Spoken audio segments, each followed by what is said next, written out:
جا رہا ہوں خطیب اہل سنت وکیل صحابہ میری مراد حضرت اقدس حضرت مولانا عبد الخالق رحمانی صاحب آمد سے پہلے آپ احباب نعروں کے ساتھ استقبال کیجئے۔ نعرہ تکبیر، تاجدار ختم نبوت، شان صحابہ، شان اہل بیت، نعرہ تکبیر۔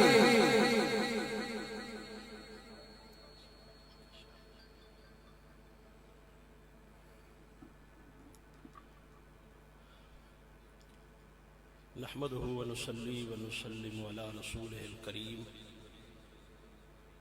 اما بعد، انتہائی واجب الاحترام علماء کرام، معززین علاقہ، قابل عزت تکریم بزرگوں، دوستوں، نوجوان ساتھیوں،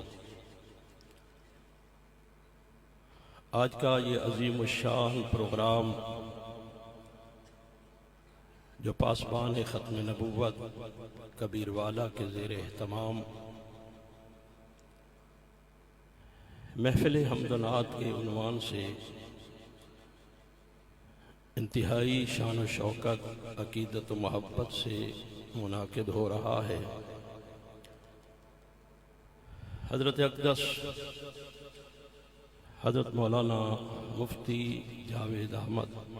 اختر فاروقی صاحب دامت برکاتہم العالیہ اور ان کے رفقاء کی پرخلوص محنت کے نتیجہ میں چند سالوں سے ہم منیر مارکی کبیر والا میں اس خوبصورت محفل کی زینت بنتے ہیں اور رات کے آخری شب تک رسول اللہ صلی اللہ علیہ وسلم کی ختم نبوت اور آپ علیہ السلام کے صحابہ کی عظمت اور اہل بیت اعظام کی رفعت اور شان کو سماعت کرتے رہتے ہیں۔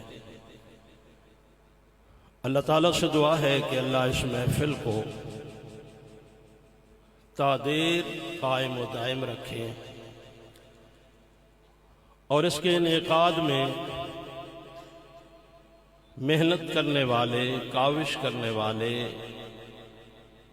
تعاون کرنے والے احباب کو اللہ جزائے خیر عطا فرمائے۔ آج کی شب میں جہاں ملک بھر کے ان عظیم لوگوں کی ہم زیارت کریں گے کہ جن کی زبانوں پر ہر رات حضور کی ختم نبوت اور صحابہ کی عظمت کے ترانے ہوتے ہیں، وہاں پر اس محفل کی برکت سے ہم سال میں ایک مرتبہ علاقہ بھر کی عظیم شخصیات اور بزرگان دین کی بھی ہم زیارت کرتے ہیں۔ آج کی محفل میں ولی کامل استاذ العلماء حضرت مولانا ارشاد احمد صاحب دامت برکاتہم العالیہ کی تشریف آوری۔ میں سمجھتا ہوں کہ حضرت کا یہاں تشریف لانا اور تھوڑی دیر کے لیے بیٹھنا یہ ایک سعادت ہے، اور اس کے ساتھ ساتھ پیر طریقت رہبر شریعت حضرت مولانا سید محمد معاویہ امجد شاہ صاحب دامت برکاتہم العالیہ بھی تشریف فرما ہیں کہ جن کے والد گرامی پیر طریقت رہبر شریعت حضرت مولانا سید محمد امین شاہ صاحب رحمت اللہ علیہ نے یہاں پر جو توحید و سنت کا کام کیا اس پر مجھے آج بھی یاد ہے کہ شہید اسلام، شہید ناموس صحابہ حضرت مولانا علامہ علی شیر حیدری شہید رحمت اللہ علیہ جب تعزیت کے لیے آئے تو حیران رہ گئے کہ ایک جم غفیر تھا جو حضرت کی قبر پر اس غرض سے کھڑا ہوا تھا اور واپس لوٹنے کے لیے تیار نہیں تھا کہ قبر کی مٹی سے جنت کی خوشبو آ رہی تھی، اور حضرت حیدری شہید رحمت اللہ علیہ نے خوبصورت جملہ ارشاد فرمایا، فرمانے لگے یہ ضروری نہیں ہے کہ ہر حق والے کی قبر سے جنت کی خوشبو آئے، یہ ضروری نہیں ہے، لیکن جن کی قبروں سے جنت کی خوشبو آ رہی ہے ماننا پڑے گا کہ وہ حق پر بھی تھے اور جو کام کر رہے تھے اللہ نے اس کام کو قبول بھی کر لیا ہے۔ سامعین گرامی قدر، میں تقریر کی غرض سے نہیں، میں آپ حضرات کو توجہ دلانے کے لیے مائک پہ آیا ہوں کہ اس طرح کی محفلیں الحمدللہ پہلے بھی منعقد ہوتی رہی ہے، لیکن جس خوبصورت محفل کا انعقاد حضرت مفتی صاحب اور ان کے رفقا نے کیا ہے،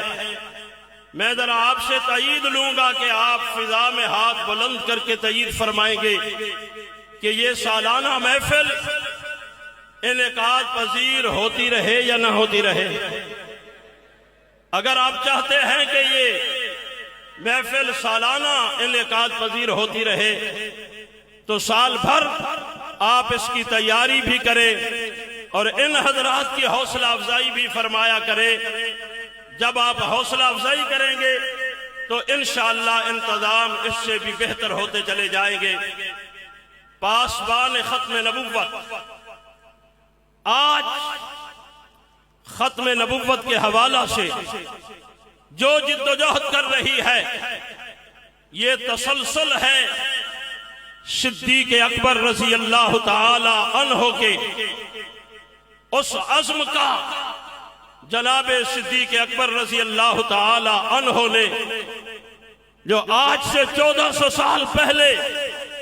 آقا علیہ السلام کی ختم نبوت کے لیے اپنے دور میں جس طرح آپ نے کام کیا اور اس دور کے صحابہ کرام رضوان اللہ علیہم اجمعین نے جس طرح صدیق اکبر کی قیادت میں ختم نبوت کا کام کیا، میں سمجھتا ہوں کہ کل صحابہ کرام جناب صدیق اکبر کی قیادت میں پاسبان ختم نبوت تھے، تو اللہ نے پاسبان ختم نبوت بننے کی وجہ سے اللہ نے صحابہ کرام کو بھی یہ اعزاز بخشا اور اللہ نے فیصلہ کر دیا کہ قیامت کی صبح تک صدیقی عزم کو دہرانے والے پاسبان ختم نبوت بھی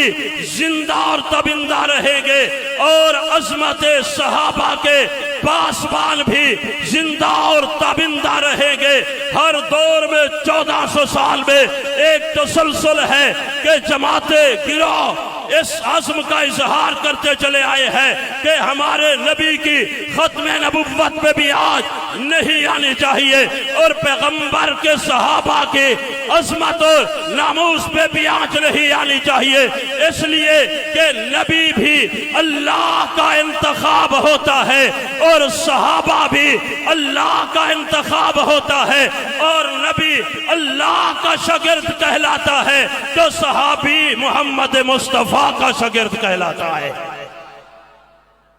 ماضی قریب میں آخری بات عرض کر رہا ہوں، ماضی قریب میں آپ نے دیکھا ختم نبوت کا مسئلہ 100 سال کے بعد الحمدللہ پارلیمنٹ سے حل ہوا اس کے پیچھے 100 سال کی جد و جہد ہے، اس کے پیچھے شہدائے ختم نبوت کا خون ہے، اس کے پیچھے اکابر علماء کرام کا شب و روز تقاریر کا ایک سلسلہ ہے اور لانگ مارچ ہے، روڈوں پہ آنا ہے، لیکن ان سب قربانیوں کا جو نتیجہ نکلا وہ 100 سال کے بعد یا 70-80 سال کے بعد پارلیمنٹ سے وہ نتیجہ نکل آیا، اور اللہ نے ہمارے اکابرین کو فتح عطا فرمائی ہے۔ میں پورے عزم کے ساتھ اکابرین کی موجودگی میں ایک ذمہ دار جماعت کا ذمہ دار فرد ہونے کے ناطے تمہیں یقین دلانا چاہتا ہوں کہ ناموس صحابہ کے لیے کل جو آواز امیر عظیمت نے اٹھائی تھی اور کل جو آواز ختم نبوت کے لیے امیر شریعت نے اٹھائی تھی، اگر اس کا موازنہ کرے تو تقریباً ملتی جلتی جد و جہد ہے، وہاں بھی خون ہے یہاں بھی خون ہے، اور انشاءاللہ ختم نبوت کے لیے دیے ہوئے خون کا نتیجہ پارلیمنٹ سے آپ کے سامنے ہے۔ 1974 میں وہ نتیجہ نکل آیا، اور انشاءاللہ امیر عظیمت کی جد و جہد اور اس کے نتیجے میں گرنے والا بہنے والا خون بھی اب اسی نیج پہ ہے اور انشاءاللہ اسی شاہراہ پہ ہے۔ آپ دیکھیں گے پاکستان میں ہم آئینی قانونی جد و جہد کرتے ہوئے اپنے ملک کے قانون کو مد نظر رکھتے ہوئے آئین کو مد نظر رکھتے ہوئے پر امن جد و جہد دیکھ رہے ہیں، اور کل عظمت صحابہ مال جو پاکستان کے کئی شہروں میں ہوئے، کراچی میں ہوا، ملتان میں ہوا، اسلام آباد میں ہوا، اور جس میں ڈاکٹر عادل شہید نے ایک مسودہ حکمرانوں کو پیش کیا ہے، میں دیکھ رہا ہوں وہی مسودہ آگے بڑھتا چلا جا رہا ہے، اور انشاءاللہ 1974 کا نتیجہ آنے والے وقتوں میں بھی ناموس صحابہ کے لیے آپ کے سامنے نظر آئے گا۔ اس آئینی جد و جہد میں وہ ختم نبوت کے لیے ہو یا ناموس صحابہ کے لیے ہو، آپ ساتھ ساتھ رہیں گے یا نہیں رہیں گے؟ اکابرین کے حکم پر جہاں ہمارے اکابرین حکم فرمائیں اس پر آپ لبیک کہیں گے یا نہیں کہیں گے؟ میں پاسبان ختم نبوت کے اپنے دوستوں کو جو حضرت مفتی صاحب کی سربراہی میں اور قیادت میں یہاں پر جد و جہد کر رہے ہیں، میں خراج تحسین پیش کرتا ہوں، اور آج کی اس محفل کو اس کا سنگ میل سمجھتا ہوں کہ انشاءاللہ ختم نبوت کے حوالے سے، ناموس صحابہ کے حوالہ سے انشاءاللہ آپ تسلسل کے ساتھ اپنے اس جد و جہد کو جاری رکھیں گے۔ اللہ تعالیٰ سے دعا ہے اللہ وطن عزیز کی حفاظت فرمائے، اللہ مساجد، مدارس اور اکابر علماء کرام کی اللہ حفاظت فرمائے۔ وآخر دعوانا الحمدللہ رب العالمین۔